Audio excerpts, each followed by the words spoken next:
All right. Thank you. And thank you again for allowing me to host this presentation for you in advance of the great eclipse of the sun that is coming your way in a matter of days, 16 days from now.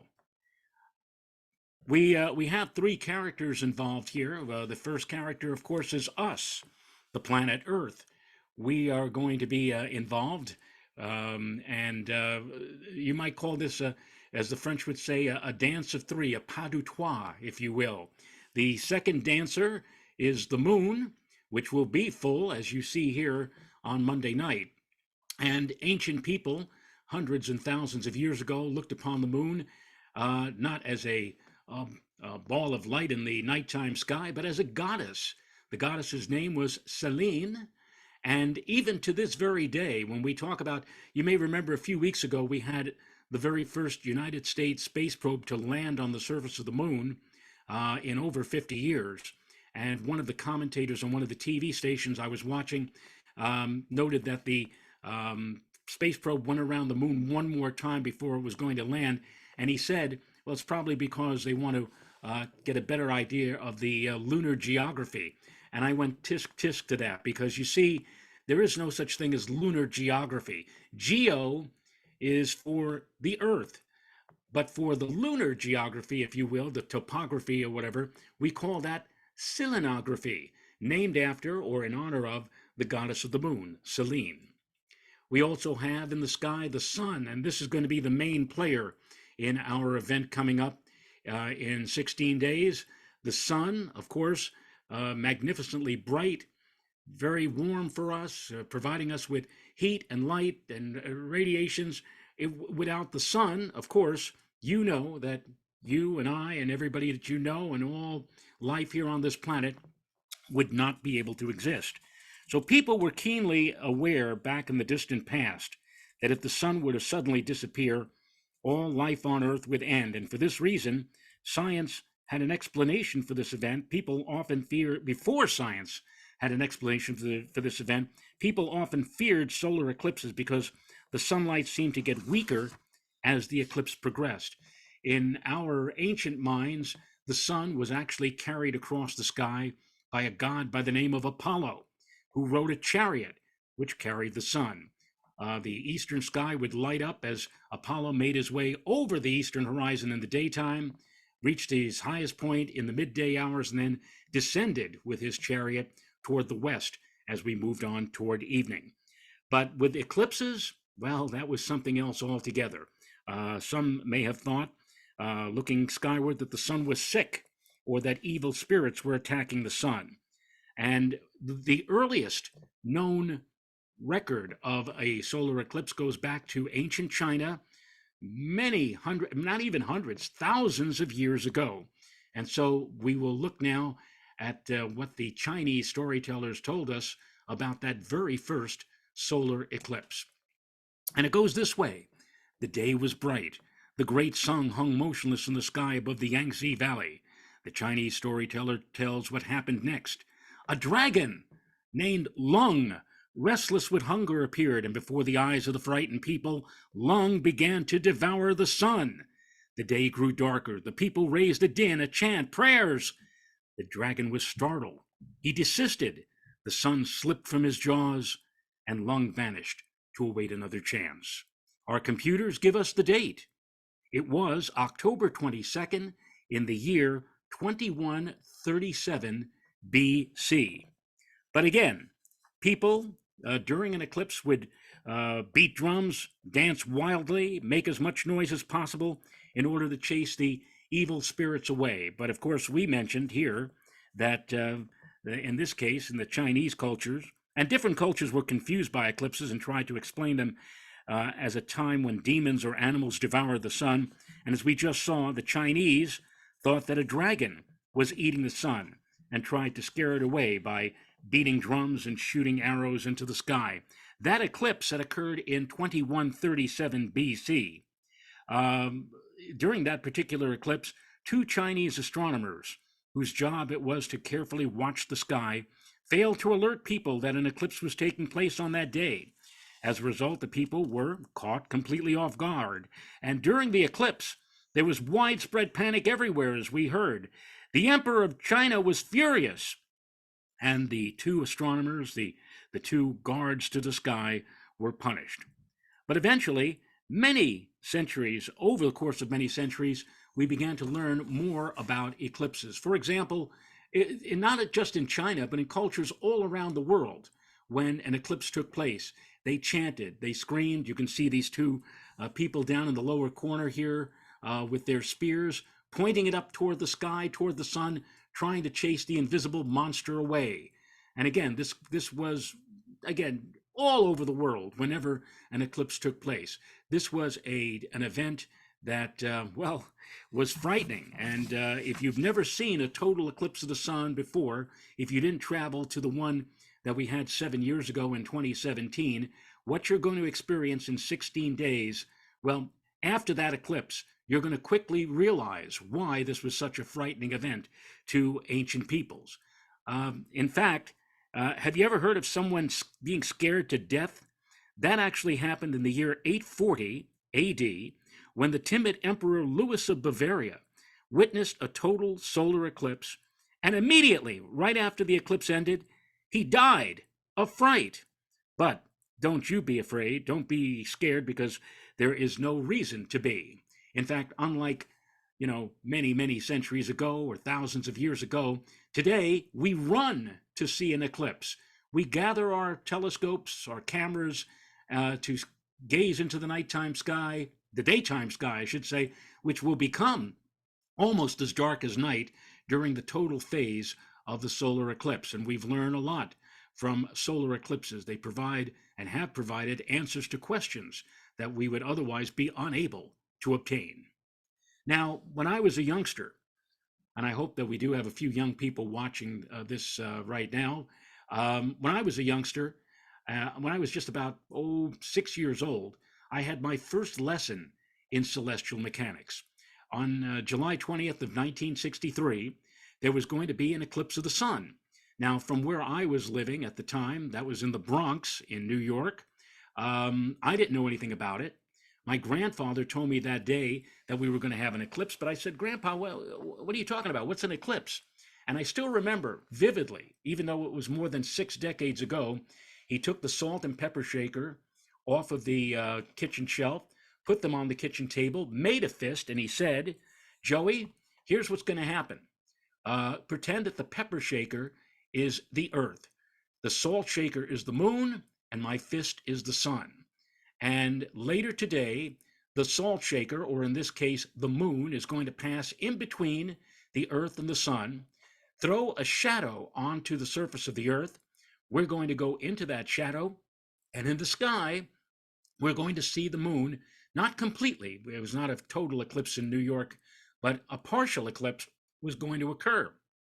And it was something I was very curious about, and I did get a chance to see it later that day. And even though it was only a partial eclipse, it got me hooked on science, space, and astronomy. And here, all these years later now, I'm sharing what I learned and what I have seen with all of you. Now, we have had records kept. Originally, we thought that eclipses were occurring haphazardly. At no given moment in time, all of a sudden they'd be an eclipse. We've learned, however, that was not the case.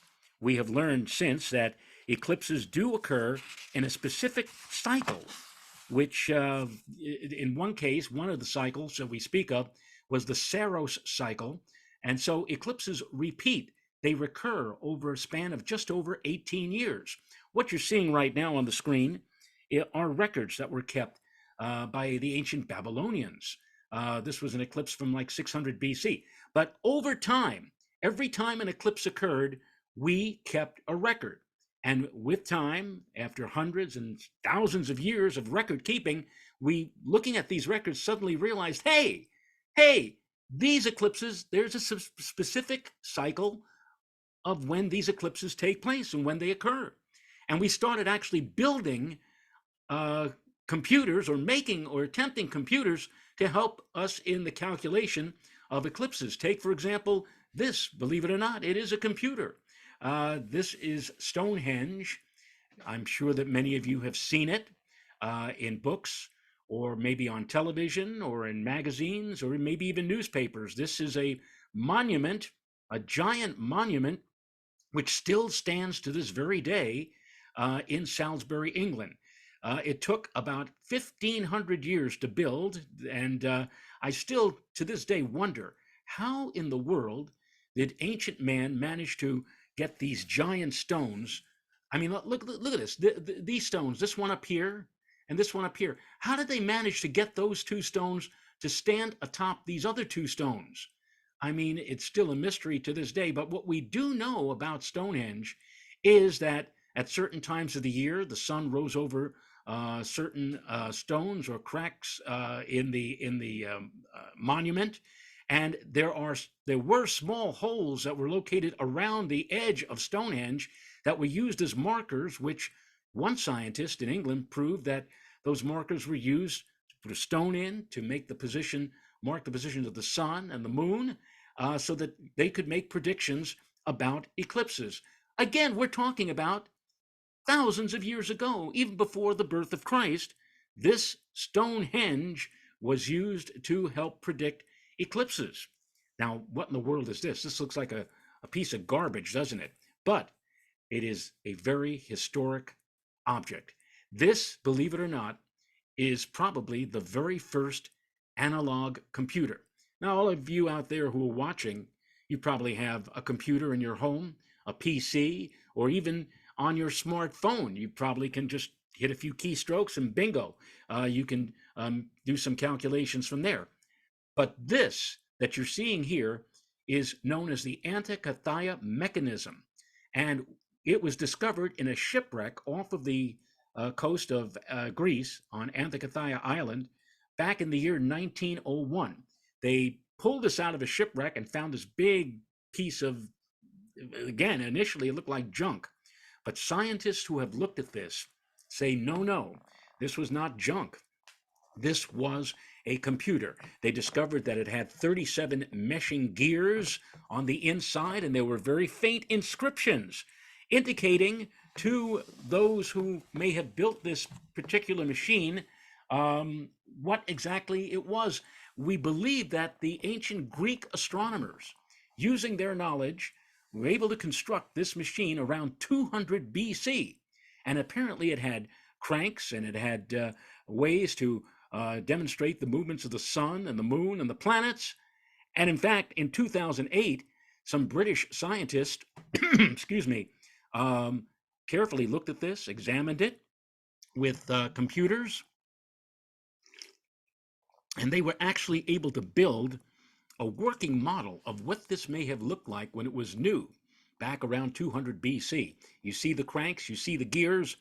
This apparently was used to make predictions of eclipses based upon that 18-year cycle that I mentioned earlier, and also from other pieces of knowledge that they were able to gain from Stonehenge and other records. And this was an amazing, amazing device.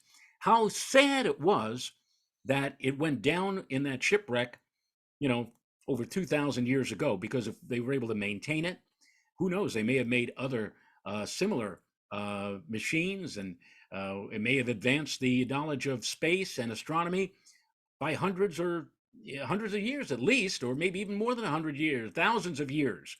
But again, it was lost in a shipwreck about 2,200 years ago, and it was, again, a computer used to predict eclipses. And there have been people who were very powerful in various cultures.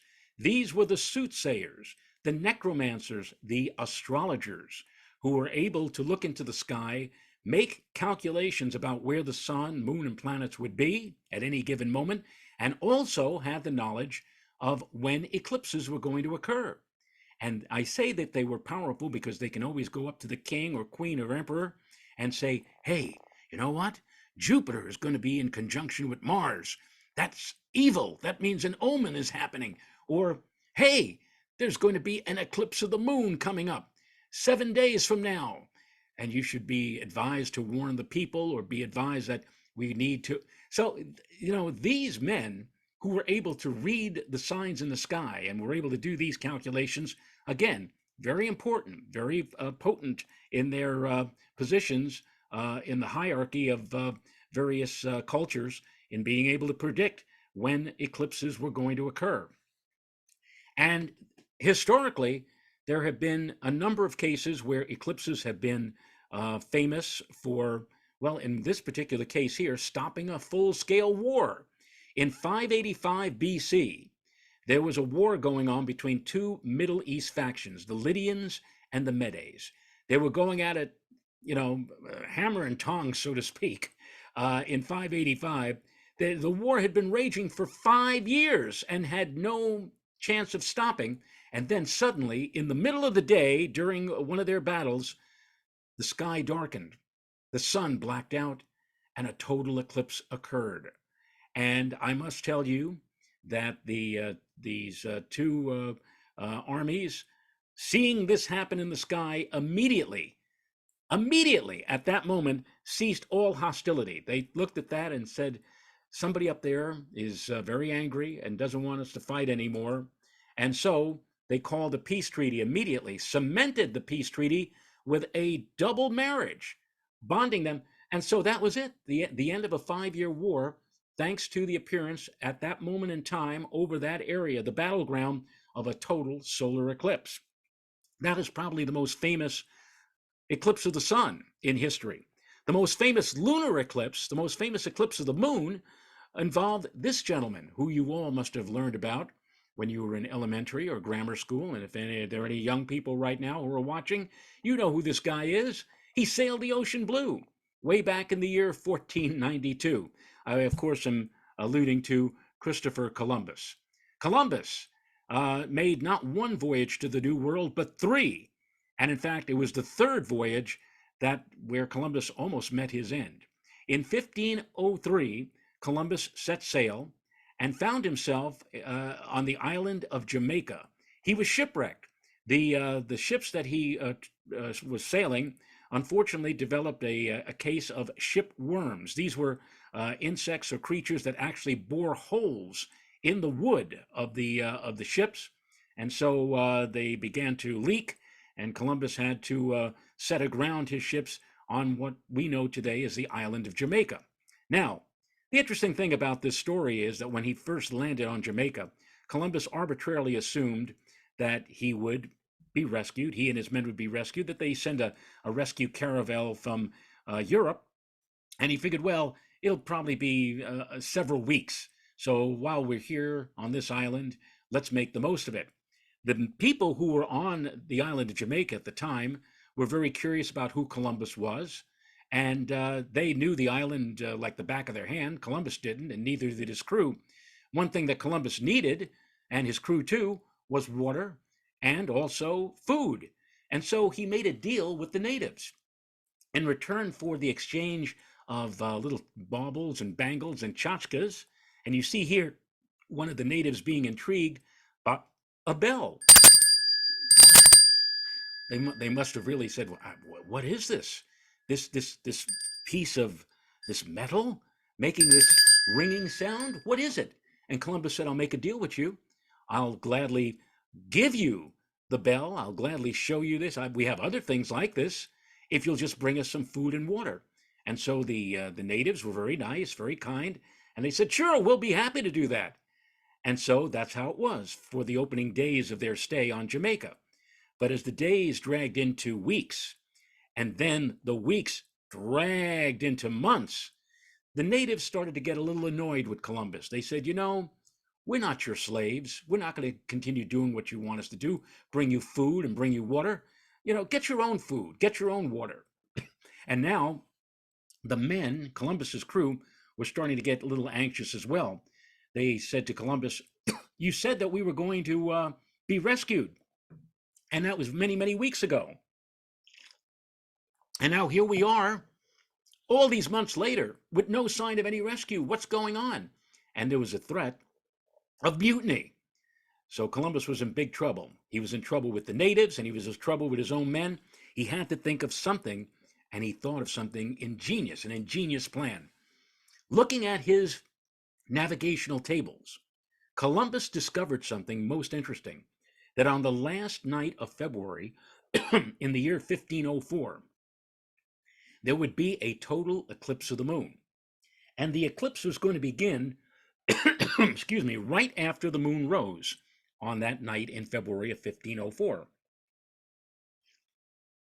And so Columbus gathered all of the natives on Jamaica together. He said, I have a special announcement to tell all of you. And so the natives stood and listened to him. This was before the sun set, before the moon rose on that very special day. And he said, I'm very upset by the way you've been treating me and my men. You're not bringing us any food anymore, and no more water and supplies. So here's what I'm going to do. I'm going to remove the moon from the sky. No longer are you going to have that beautiful big moon to illuminate the heavens at night. Well, I don't know if the natives believed him initially, but as soon as the moon came above the horizon, and Columbus timed his theatrics perfectly, the first little bit of the Earth's shadow began to appear on one edge of the moon. And soon that shadow, which looked initially like a bite, consumed more and more and more of the moon. And you could just imagine, if you were one of the natives on Jamaica, seeing the moon disappear, as Columbus had said that he would take away the moon. They were all chanting in the sky, pleading, please bring back the moon, please. And they told Columbus, look, we'll do anything you want. We'll bring you all the food. We'll bring you all the water that you want, all the supplies. Please bring the moon back, please. And Columbus waited until the moon was totally in the shadow of the earth and that the total eclipse had taken place.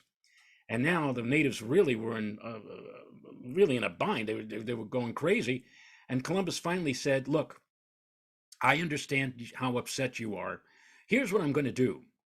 I'm going to go back into my quarters on the ship, and I'm going to think this over and see whether or not I'll bring the moon back for you. You said that you'd bring us food and water? And yes, yes, yes. He says, all right, I'm going to go back and I'm going to think it over for a little while. I'll be back. He went into his quarters on the ship, and he thought it over. Well, actually, what he was doing was he was looking at a simple hourglass. You see, while all this was happening, Columbus was timing out the various stages of the eclipse, and now he was timing out the phase of totality.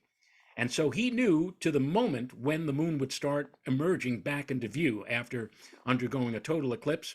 And a few minutes before the end of totality, that is when he stepped back outside and said, I've decided I'm going to bring the moon back. And it's going to happen in just a few moments. And he waved his arms, and sure enough, the moment of totality began to subsided and ended. The moon began to reemerge from out of the Earth's shadow. And as you could well imagine, the natives on Jamaica gave Columbus all that he wanted, all the food, all the water, all of the supplies, until finally a rescue caravel finally arrived from Europe to pick Columbus and his men up. But he had no problems whatsoever with the natives after that episode with the eclipse of the moon. This is a very famous historical story, the one that I just told you about with Columbus and the eclipse, and it was read by many people, including this gentleman. And this, of course, was Samuel Clemens, better known to most literature people as Mark Twain. And Mark Twain wrote a number of different stories. He wrote about, of course, Tom Sawyer, and he wrote about Huckleberry Finn, but he also wrote a story in 1889, a story called A Connecticut Yankee in King Arthur's Court, where a Connecticut Yankee suddenly was thrown back in time to the days of King Arthur. And he was believed to be a sorcerer, and King Arthur ordered him to be tied up at the stake, and he would be burned at the stake for, again, being a magician, being a sorcerer. This story of Mark Twain was made into one of the very first movies way back in 1931, starring the very famous comedian Will Rogers, along with Murder Loy and Maureen O'Sullivan. This movie, again made in 1931, shortly after silent pictures began to go the way of the dinosaur. But even back in 1931, initially with the very first talking picture, they were still showing slides on the screen of some of the dialogue. But it's interesting to point out that in this particular story, just before he was to be burned at the stake, Will Rogers pointed toward King Arthur and said, "If you don't let me go, I'm going to darken the sun. I'm going to put the old Yankee curse on you." And I want to show you a snippet from this movie. And again, this was taken by Mark Twain right out of the pages of Columbus, except instead of an eclipse of the moon, we were dealing with an eclipse of the sun. Here's how that episode went with King Arthur and Will Rogers in this particular movie. Hey, King, you better turn us loose right away, because if you don't, I'm sure going to put the old Yankee curse on you.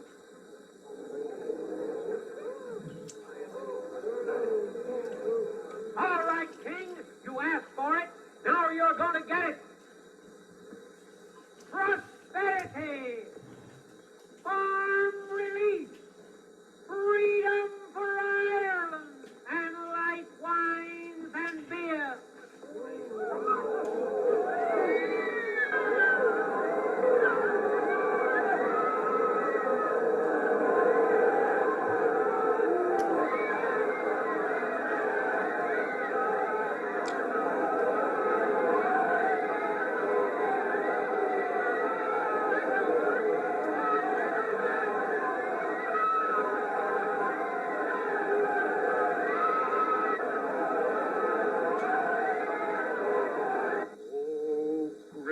Magician, mightiest of wizards, we humbly beseech thy mercy. Name thy terms, even to the half my kingdom, but restore the sun. See.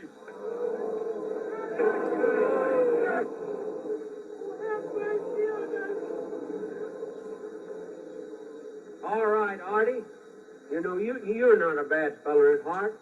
And I'll see what I can do for you. You know, but I'll do the best I can. Coolidge, Hoover, Rodney, and Earl Smith.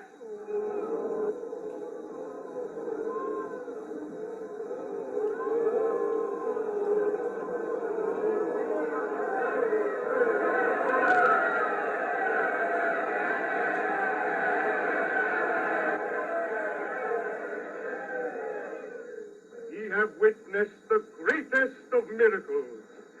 All homage to him who hath brought back the sun. Yes, hip hip hooray for Will Rogers.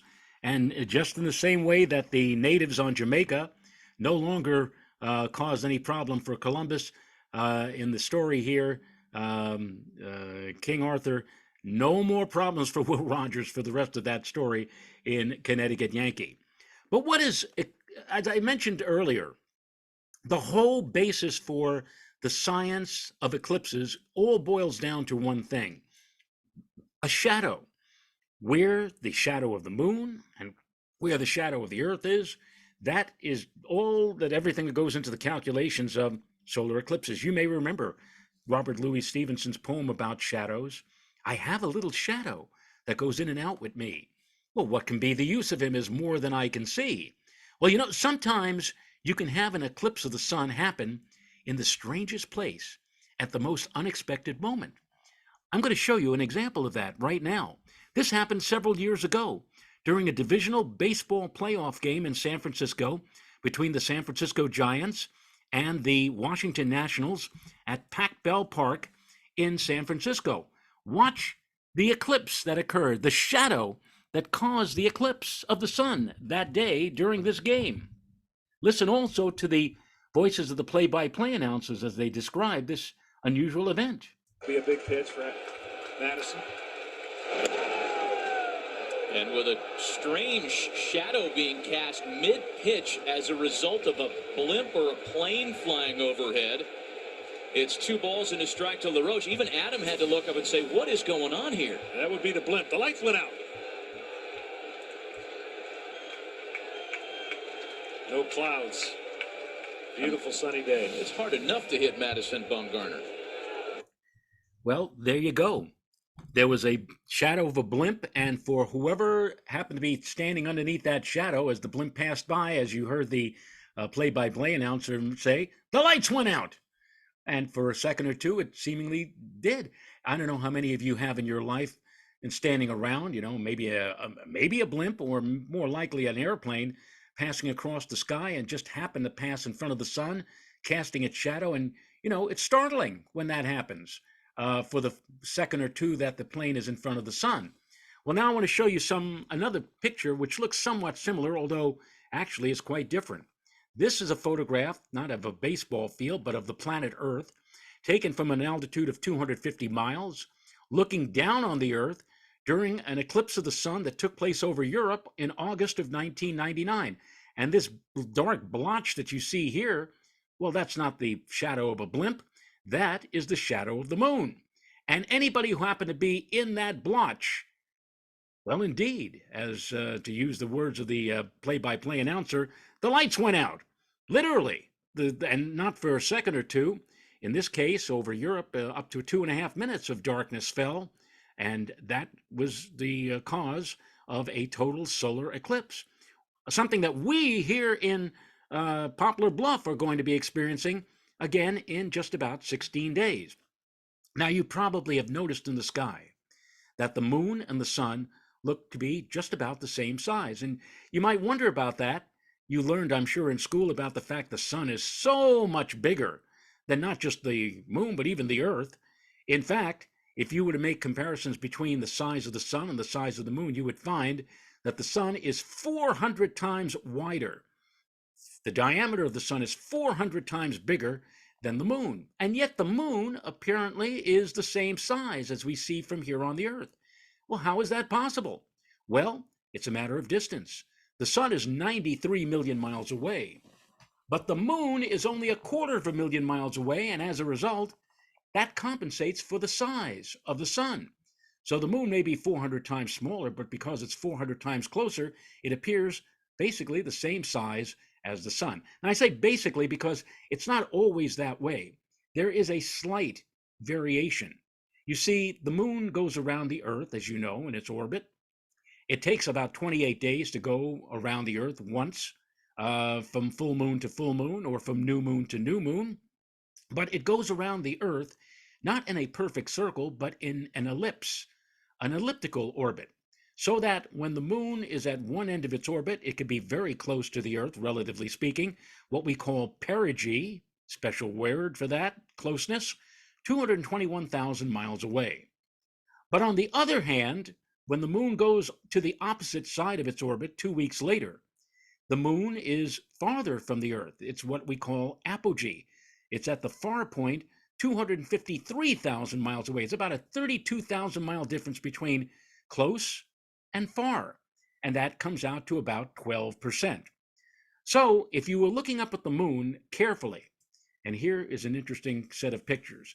This picture of the full moon was taken when the moon was at that far point in space, apogee, 251,000 miles away. But here on the right is a picture of that same moon when it's at perigee, when it's close to the Earth, 221,000 miles away and about 12% larger. In fact, in recent years, the news media has named this particular type of full moon, when it is very close, a supermoon.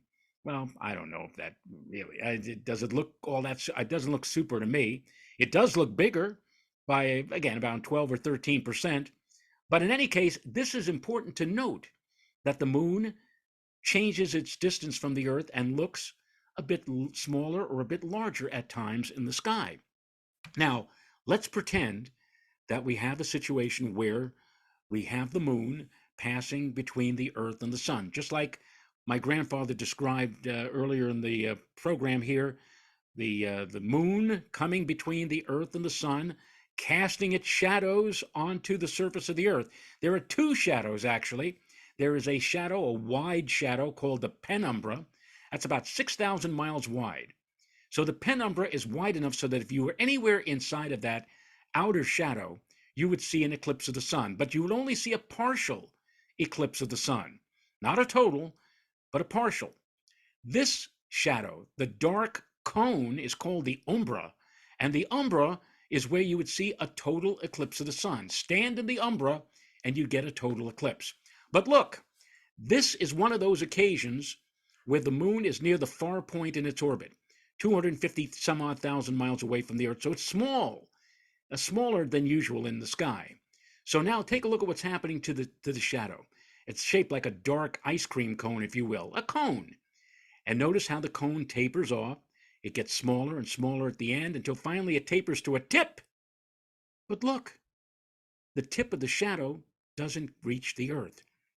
The moon is too far away for the shadow to touch the Earth's surface. So what would you see if you were in that red zone in the ocean there? What would you see if you looked up into the sky? You would see this. You would see the moon looking like a big black disk, the silhouette, if you will, of the moon. But because it's a bit smaller than usual, when it passes directly between the Earth and the sun, in this case, there is a ring of sunlight remaining around the edge of the moon. It's what we call an annular, not an annular, or an annual, I should say. It's not like it doesn't come every year, annual. It's an annular eclipse, Latin from the term meaning ring-shaped. And you can see it does look like a ring. In fact, people call this type of an eclipse a ring of fire eclipse. But you know what kind of eclipse I call this? I call it the penny on nickel eclipse. Pretend, if you will, next time you have some spare change in your pocket, pull it out and put it on a table, and take a nickel, pretend that's the sun. Take a penny, pretend that's the moon. Now, I challenge you, cover the nickel with the penny. No matter what you do, you won't be able to do that. The best you can do, when you line both of them up exactly, is you can get a ring of nickel around that copper penny. That's exactly what's happening during this special type of an eclipse. When the moon is too far away for its shadow to reach the Earth, it's smaller in size, and so when it lines up with the sun, it produces a ring-shaped eclipse in the sky. This is what you would see in the sky. Now, this is interesting. I tell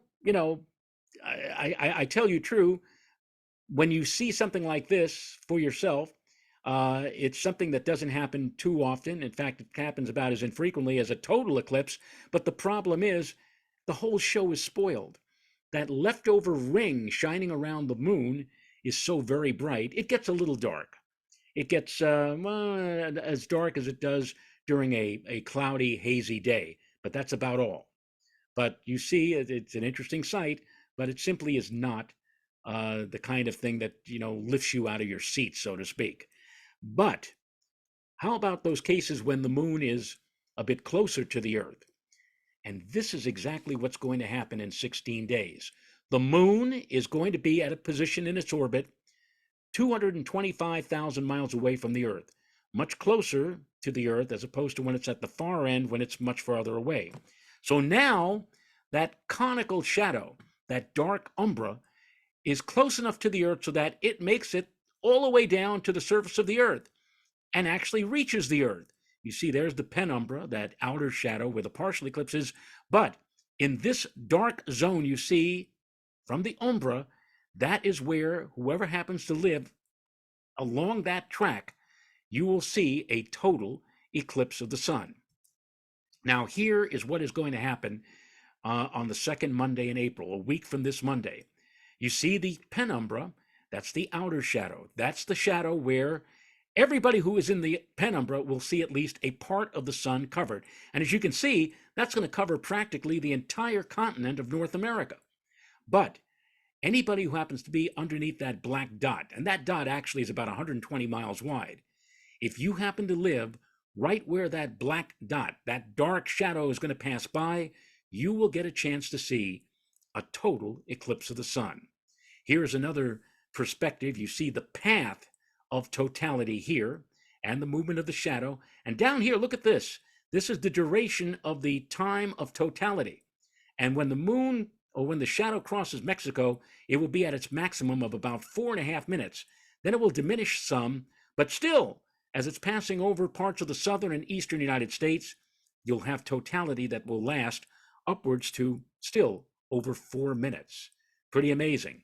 And so, here in your wonderful state of Missouri, the show me state, the sun and the moon are going to show you what can happen when the alignment is just precise, and when the moon is close enough to cover the entire sun, you are going to be treated to the greatest celestial spectacle.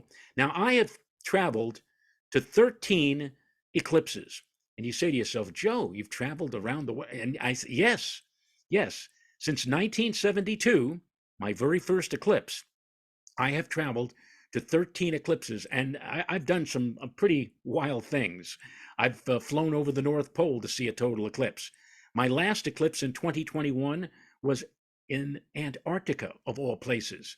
I'm not sure if any of you out there listening or watching right now would care to do that, or maybe you would do that after you witness what you're going to see in 16 days, because I warn you now, eclipses are addictive. When you see your very first total eclipse, the first words that come out of your mouth after the total part of the eclipse is over is, I've got to see another one of these. Oh my goodness. And in most cases, eclipses and total eclipses, what annoys me sometimes is when I'm watching TV and I'm watching a newscast and an impending eclipse is coming up, and the newscaster, the news anchor says, rare total eclipse of the sun. It's not rare. No, there are as many as, well, you can have 2 total eclipses happen over a span of 3 years.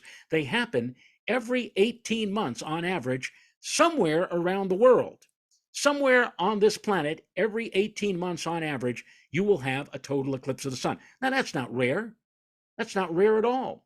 But what makes it rare is for a specific spot on the surface of the earth, a specific location, a specific town, a specific city that happens to be in the totality path. That is something special. For on average, a city or town that is in the path of a total solar eclipse will see totality come to them once every 375 years.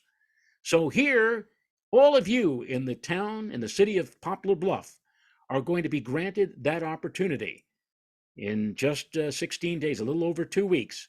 The shadow of the moon. Usually you have to go to where the shadow is passing.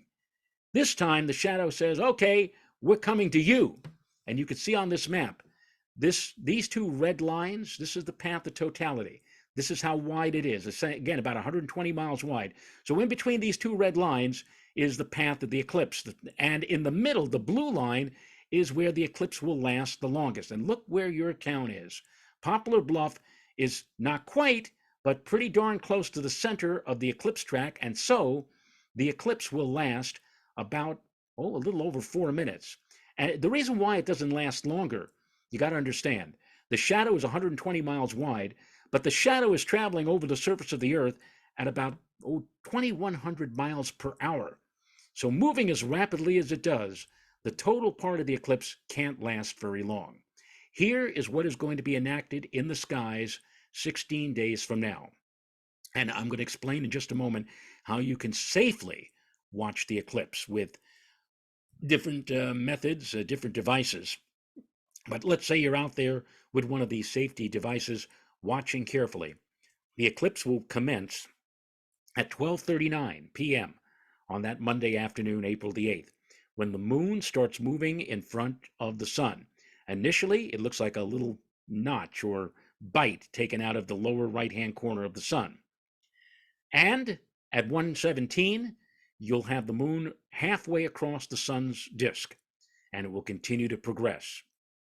And then at 1:54, the sun will be narrowed down to a very, very thin crescent, just a hairline arc of light in the sky.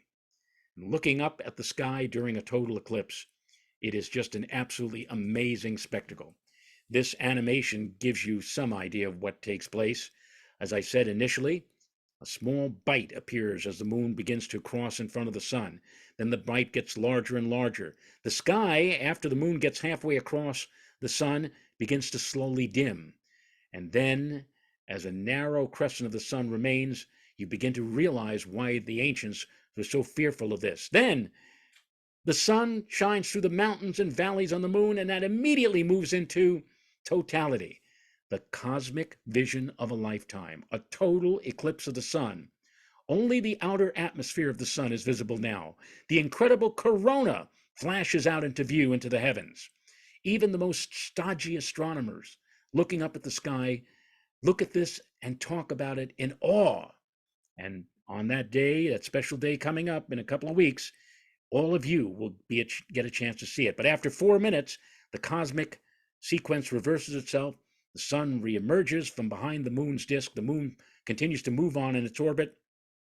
And I must tell you that unless you decide to do any long distance traveling, that might be your only chance in your life that you'll get a chance to see a total eclipse of the sun. This is the view of the so-called diamond ring, when the last little bit of the sun shines through mountains and valleys on the moon, and the inner part of that corona starts to appear, a diamond ring in the sky. You'll see that at 1:56 p.m.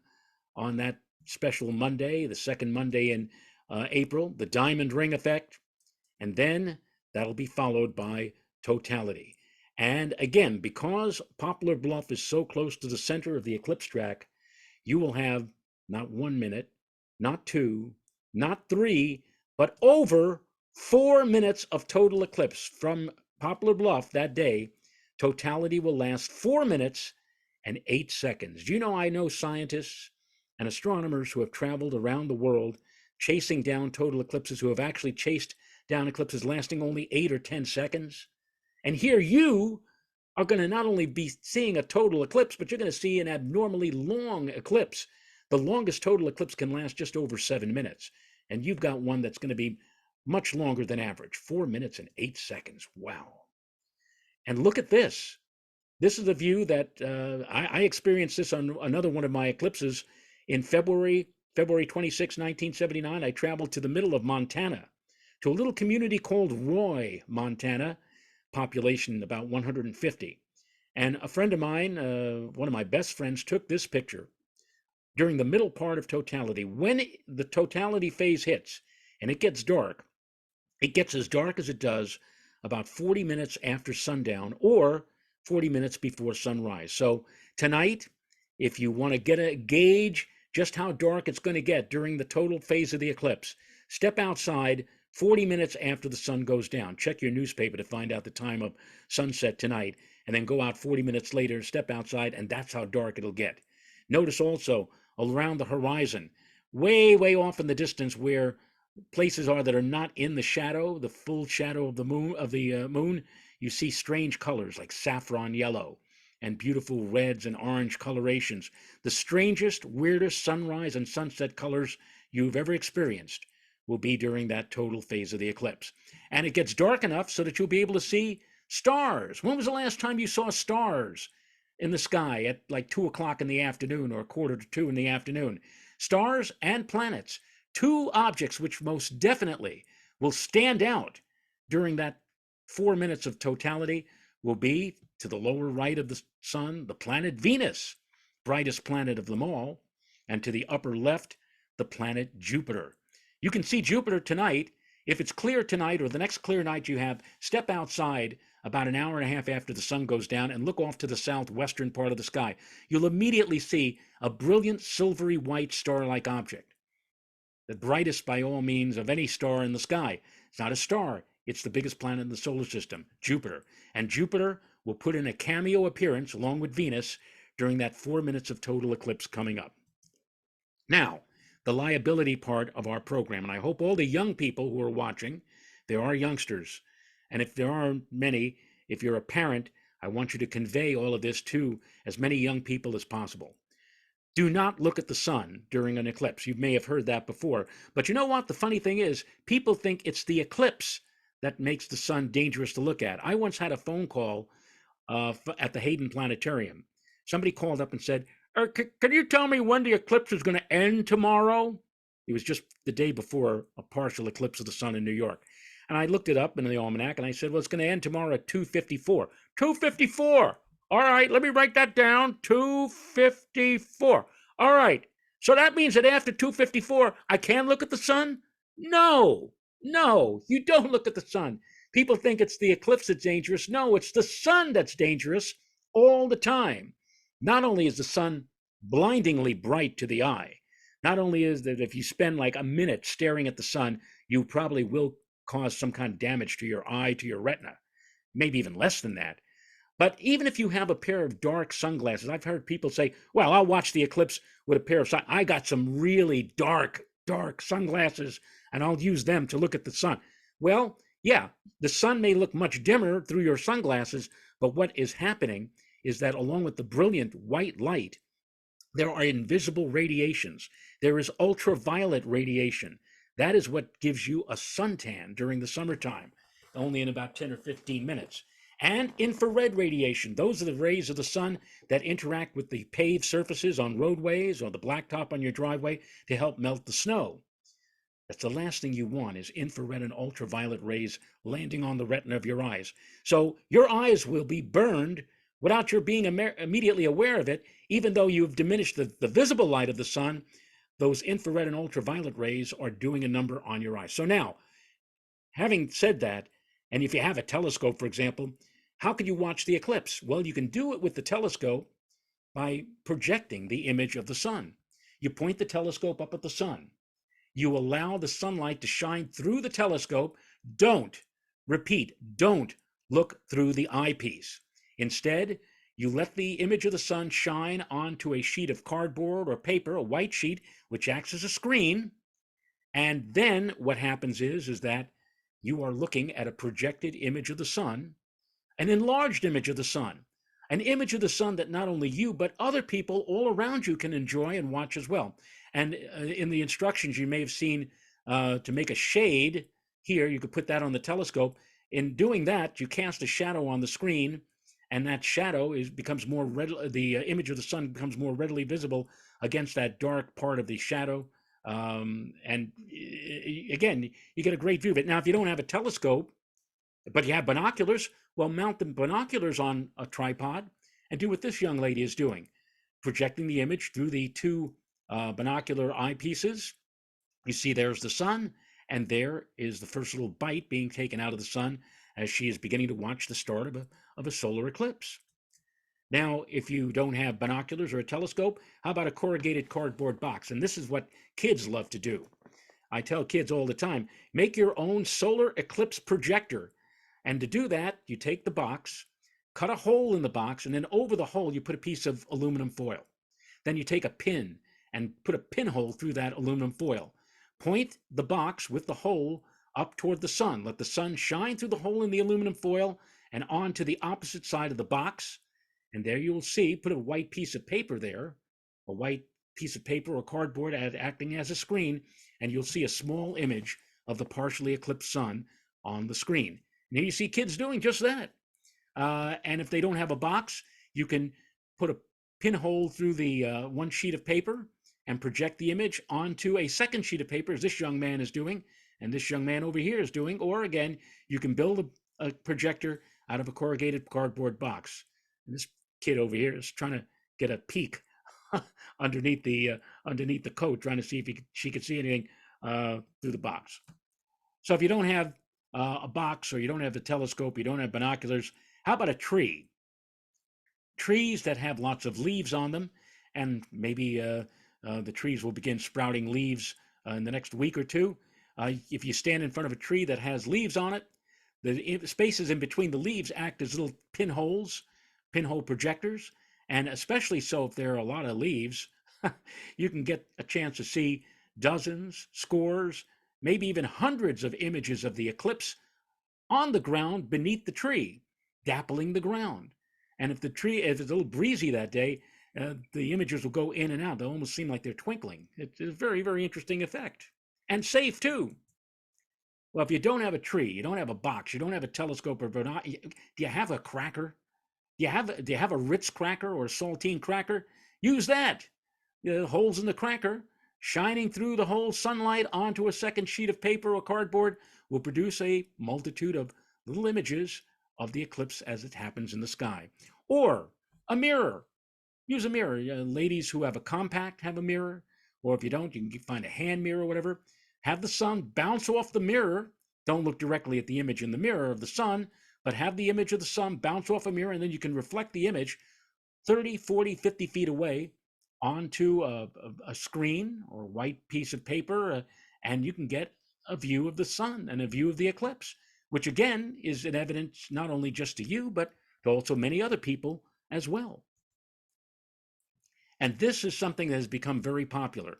I'm not sure if at Poplar Bluff the library is involved in giving away solar filters. A lot of libraries across the country have been doing that now in recent days through a grant from the American Astronomical Society. These solar glasses are safe. They see all these kids looking up at the sky. They are not sunglasses. They are mounted on cardboard, and they're made of a special plastic called polymer. Polymer not only knocks out the light of the sun, the visible light, but also reflects back the dangerous infrared and ultraviolet radiation. So it gives kids who are looking through, and parents as well, who are looking through these glasses a chance to safely watch the partial phases of the eclipse. Now, if the library or some local civic group in your area has not been giving these out for free, and you want one for your own, it's not going to break you. You can order them online from Amazon. I know that you can pick up a pair for only $1 or $2. In fact, you can pick up, let's say, a 4-pack for $10 or $12. Very accessible and very affordable. But again, if you do want them and you don't have them handy right now, if you want to get them and have to order them, I would strongly suggest you order them now, because when we get within a few days of the eclipse, these may be very difficult to find. And if you order them, they may just come back and say, sorry, we're all out, or we won't be able to get it to you until after April the 8th, after the eclipse. So these things get very popular. And I'll tell you from experience, from my years of chasing eclipses, let's say it's like 2 days before the eclipse, and somebody out there wants these glasses and is having a tough time finding it, you will actually find people who are scalpers, either at various places or online. You know how, hey, you want tickets to the World Series? You want tickets for the Super Bowl? $500. And, 2 days before the eclipse, you might find online, hey, you want to see the eclipse? I can get them to you real fast. You're going to have to pay $25. I mean, as I said, these glasses are cheap. They're only about $1 or $2 at most, but there are people out there who may want to take advantage of others in the days leading up to the eclipse and sell these for much more than they normally would cost. Now, that's the way it goes sometimes. So if you want glasses, get them now. Don't wait until the last minute. Here's Linus in Peanuts, the comic strip. Linus is supposedly the voice of reason in Peanuts. He always is telling all the other characters about special things, and he's telling Lucy and Schroeder here how to safely watch an upcoming eclipse of the sun. But when I saw this, I got very, very angry, because he's telling Schroeder and Lucy here that there's no safe method for looking directly at an eclipse, but he says it's especially dangerous when it's a total eclipse. Well, Linus, you are wrong. It is not dangerous during a total eclipse, because during those 4 minutes and 8 seconds that you lucky folks in Poplar Bluff will have totality to yourselves, during that 4+ minutes of totality, you can remove the glasses. You can put away your projection boxes and cardboard and crackers and whatever else, and mirrors. During that 4+ minutes of total eclipse, you can look directly at the sun. You must look at the sun during that 4 minutes of totality to see the beautiful corona, which you'll never see unless it is a total eclipse. And you can also look at it with binoculars or a telescope, again, during those special 4 minutes of totality. Again, when the sun is just going into total eclipse, that's when you should take the glasses off. But when the sun begins to emerge out of totality, that's when you put the glasses, the shields, and all of the other devices back into play. During the partial eclipse, you cannot look directly at the sun. But during a total eclipse, unlike what Linus was saying in that comic strip, it's not especially dangerous. In fact, it is safe to look at the sun during the total phase of an eclipse. Now, I want to share something with you, something special. As I said, my first eclipse of the sun was in 1972. July, to be exact, July the 10th, 1972. And it was at that eclipse For the first time in history, that a cruise line decided that they were going to dedicate an entire week's cruise to its solar eclipse. They called it Voyage to Darkness. This was an eclipse cruise. They would take a cruise ship out of New York, sail out into the ocean, and at a specific spot in the ocean where they knew the shadow of the moon was going to pass on by, experience a total eclipse of the sun.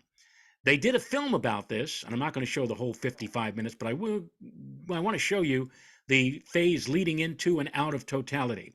It runs about 2 or 3 minutes. What I want to tell you is that to me, even though it's a bit dated, the film is over 50 years old, but I love this film because it kind of conveys the emotion that happened when you're with a group of people, especially watching a total eclipse of the sun. And it's all made more dramatic by the music. The music is Alexander Glaznov's The Seasons. If you're into classical music, you'll recognize the music in the background. But what a sight was visible during that eclipse, which, by the way, only lasted a little over 1 minute. You are going to be treated to over 4 minutes. The people who paid their good money to be on board, there were 800 people on board this ship. They paid their good hard-earned money, in some cases like over $1,000 or something like that, and spent time and effort to get on board that ship. Only a minute of total eclipse, but it was the greatest minute in the aftermath that people said it was the most incredible thing they've ever seen. And I know a lot of people on that ship were hooked on eclipses and went to many others. So why don't we do that?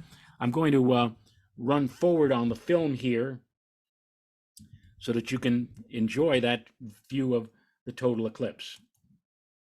Let me just run it forward, and we'll get to the point of the eclipse when it hits total. Okay, so here we go. This is just before the start of the eclipse.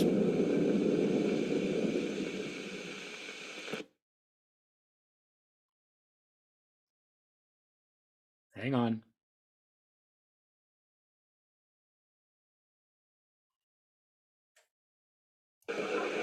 Here we go.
Time just stopped.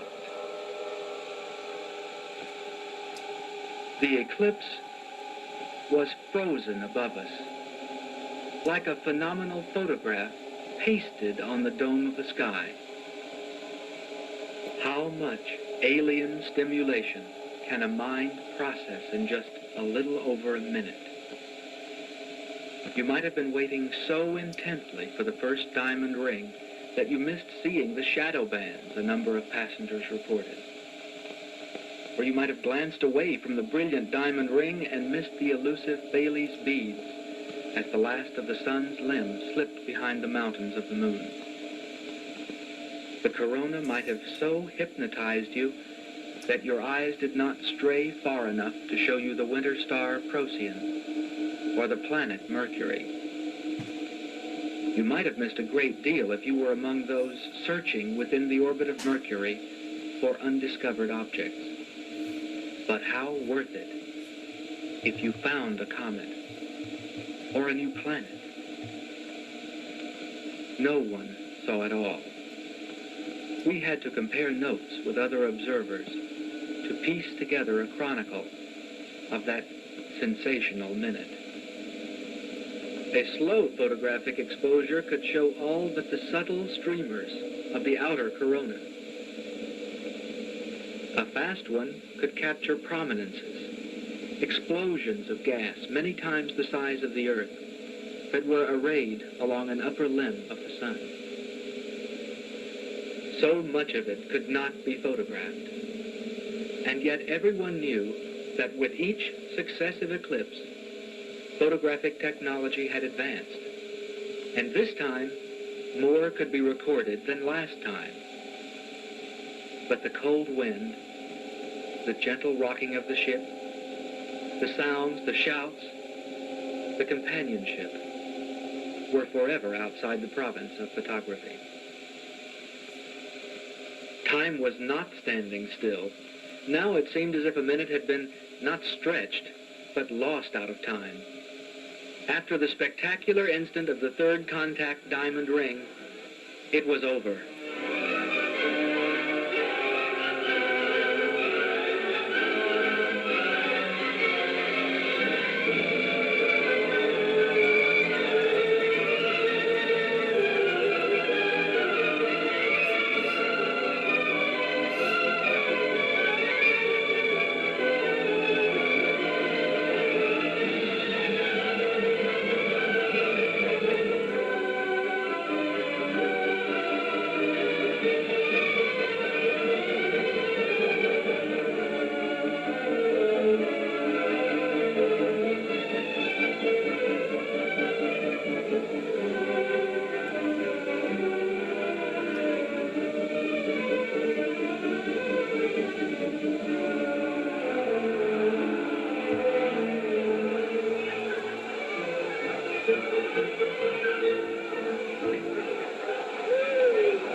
Well, in any case, not the American flag. They had a special eclipse flag with the corona, which was raised as a sign of victory, the sign that they saw that amazing. So I hope that every time I see this, I've saw that film now, God knows how many times, but I still get a twinge when I see it, remembering back to my first eclipse in 1972. And I hope that those of you, got felt a bit of emotion in the knowledge of what you're going to be seeing and be treated to in 16 days. And I really have my fingers crossed that you'll get good weather and sunshine so that you'll be able to enjoy this event to its fullest. And don't listen to Charlie Brown. Linus was conveying how to watch properly the eclipse from his ophthalmologist. And Charlie Brown's idea was, after all of this, was how would your ophthalmologist feel if I closed my curtains and stayed in bed all day? No, don't do that. And especially if you have young people, those of you parents who have kids or know of nephews and nieces and everything, I want you all after what you've just seen here this past hour, to get out there, tell as many people as possible to get out and enjoy, because there have been people in the past who have hid in their homes during eclipses of the sun. You shouldn't do that. It's a really, for many of you, it'll be a once in a lifetime, and you should take full advantage of it. Basically, as I end this talk, I'll tell all of you, I'll tell you true, don't miss it. And I want to thank you all again for listening to me blither for the last hour and 5 or 10 minutes. I hope you were entertained. I hope you learned something. And if you have any questions, either in the audience at the library or elsewhere, I'll be very, very happy to try to answer whatever questions you may have. Joe, would you show them your globe that has all the eclipse paths marked on it that you showed yesterday? Could you repeat that, because we're getting a little bit of reverb? Sorry, could you show the globe that has all the paths of the upcoming eclipses marked on it that you showed yesterday? Yes, very, very, very much. Hang on for a second. Let me open my shutter, which fell during the presentation, so that you can see me and you can see the globe. And I will. I have the globe right here. This I showed yesterday in a presentation. This globe is not like most other globes. This globe actually is dedicated to eclipses. This shows the path of every solar eclipse, total eclipse of the sun during the 21st century. And so the one that we will be seeing, I don't know how clear it would be on the screen here, but this is the one that we're going to see. It's going to cross through the southern and eastern part of the country. As I said, eclipses occur worldwide over a span of, on average, once every 18 months. They occur again somewhere around the world. So if you miss out on this eclipse, or if you see this eclipse coming up and say, my God, I've got to see another one, where is the next total eclipse? The next total eclipse of the sun that will be visible or accessible to you will be, and it's right here, it's going to pass down from the North Pole, across Greenland, across Iceland, and through the Iberian Peninsula. In other words, you'll be able to see it if you go to Spain or to Portugal. You'll get your chance, your next chance, in August of 2026 of seeing another total eclipse. And then there's yet another one that's going to occur a year later in August of 2027, and that's going to pass over the northern part of Africa. So you see, places around the world do get their chance at seeing a total eclipse of the sun. But remember, this globe that we live on, this planet that we live on, is 3/4 water. So in most cases, and you can see here, here's a good example right here of the Pacific Ocean. A lot of times these eclipses pass over open waters of the ocean and are only seen by any ship that might be, favorably placed. Or they might pass over Antarctica.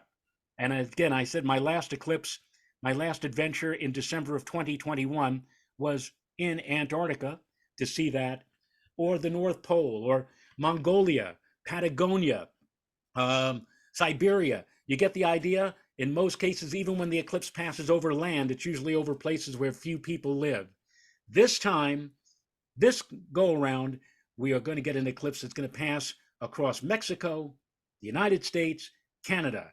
In the United States alone, there are 32 million people who live in the path of totality. And I suspect, and usually you know how the news media around Thanksgiving weekend, they say, well, this is going to be the busiest travel weekend of the season, Thanksgiving weekend. This year, 2024, I think Thanksgiving is going to have to take second place, because I have a feeling that the weekend leading up to that Monday of April the 8th, there are going to be people all over the United States trying desperately to get into that narrow zone of total eclipse so that they can join the 32 million others who already live in the path of totality, like all of you in Poplar Bluff. And I have a feeling you're going to be seeing a lot of people come to Poplar Bluff on that special day in a couple of weeks. So it's going to be a pretty amazing time. And the other thing that I'm happy about is that for a few days, this event of nature, I hope, will be knocking out off the front pages a lot of the nonsense that we have been hearing about in the news media of late, about wars, about politics, about sadly the event that took place yesterday in Russia. I'm hoping that this will take everybody's minds off of that for a while and have everybody just gape into the sky and see nature as she shows off what she could do sometimes, and put on a really great and spectacular show. Joe, when did you say the next eclipse will be visible from the US? What year is that after this one? Well, if you consider Alaska, and of course Alaska is one of our 50 states, Alaska will have an eclipse coming to it in March of 2033. So if you've never been to Alaska before, March, it's still wintertime up there, but if you want to take a shot at going up there, 2033, that's what? That's only 9 years from now. The next one in the contiguous United States, the 48 states, will be in 2044, and that'll only be visible in Montana and North Dakota. But the one that really is going to be after this eclipse for the United States, the one that's really going to be special will be August 12th, 2045. That's 21 years from now. That will enter the United States in California on the West Coast and go straight across the country and exit the United States in Florida. And in fact, if you are anywhere around Port St. Lucie, Florida, which is not far from Disney World, I might add, you will see a maximum of 6 minutes and 6 seconds of totality. That'll be again in August 12th, 2045. That'll be the next really great eclipse of the sun. So if any of you are around in 21 years, I'm not sure I'm going to be. I'm hoping I will be, but if it is, that's the one I'm definitely going to make plans to see. And again, 21 years from now, a lot of the young people who might be watching or seeing this recorded presentation, I would hope that after this eclipse, they make plans at least to see that one. Otherwise, again, unless you do any traveling, it may very well be that this might be your last shot, your last chance at actually seeing and experiencing a total eclipse of the sun. Did anyone else have a question? I'm hogging the floor. Anyone else? No? Did anyone joining us remotely have a question for Joe? No? Well, Joe, thank you very much. I learned an immense amount about eclipses and how rare this occurrence is. I know not rare around the world, but rare for us here in Powder Blue, Missouri. So we will be. You folks we're not too far away from as Maxwell Smart used to say on the TV show Get Smart 7 years ago in 2017. You missed it by that much. It was visible just, I think, to your north. I think St. Louis had it, and other places in Missouri. So Missouri really is kind of special because, again, 375 years between eclipses, and yet your state is playing host once again to its second total eclipse in the last 7 years. That really beats the odds by a long way. So, but this is it for you for a long, long time to come. And so I would strongly urge you to take full advantage of this opportunity coming your way, and again, about 16 days from now. Okay, well, we sure will. We'll have a big event, a viewing party at the library. So we'll all be here and outside and watching the skies. And we have free eclipse glasses at that event. So if anybody comes to that event. Yep. Wonderful. So get your eclipse glasses and get them while they last, because now you laugh, but let me give you this is an absolutely true story. About a month ago, the American Astronomical Society, the AAS, who are behind the distribution of these glasses to civic groups and libraries across the country, they made an announcement on their website saying, if any of you who are looking at this right now on our website would like to have a pair of eclipse glasses, just let us know, and we'll give them out to you in various numbers for free. Just let us know. They had 15,000 glasses in stock. To do that, less than a week later, they posted something on their website saying, we're very sorry, the offer is now being rescinded. We're all out of glasses. 15,000 went boom like that in less than a week. That's why I tell you that eclipses, when eclipses come, and especially when you get within a few days, those glasses go real quick. Everybody wants eclipse glasses for the eclipse, and I have no doubt it's going to be the same this go around. I believe you. I believe you. Okay.